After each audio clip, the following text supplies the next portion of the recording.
Hotel ग्रामपंचायतच्या मालकीण रोहिणी पाराध्येची आत्महत्या. ब्रह्मपुरीतील घटनेनं खळबळ.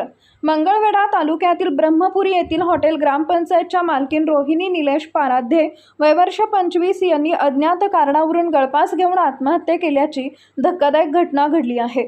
या घटनेमुळे परिसरात खळबळ उडाली असून सोशल मीडियावरही हळहळ व्यक्त केली जाते. याबाबत पती निलेश पाराध्ये यांनी पोलिसात खबर दिली आहे.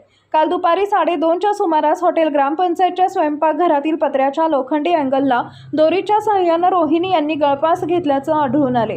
त्यानंतर त्यांना तातडीनं मंगळवेढा ग्रामीण रुग्णालयात उपचारासाठी दाखल करण्यात आले. मात्र डॉक्टरांनी त्यांना मृत घोषित केले. रोहिणी पाराध्ये आणि त्यांचे पती निलेश पाराध्ये हे विविध सामाजिक विषय तसेच खाद्यपदार्थांवरील रील्समुळे सोशल मीडियावर लोकप्रिय झाले होते. त्यांच्या या लोकप्रियतेच्या जोरावर त्यांनी रत्नागिरी नागपूर राष्ट्रीय महामार्गावरील ब्रह्मपुरी इथं हॉटेल ग्रामपंचायत हा व्यवसाय सुरू केला होता. व्यवसायात स्थिरावत असताना आणि नव्या शाखेची तयारी सुरू असतानाच रोहिणी यांनी टोकाचं पाऊल उचलल्याने सर्वत्र हळहळ व्यक्त होतीये. या प्रकरणाचा पुढील तपास पोलिसांकडून सुरू आहे.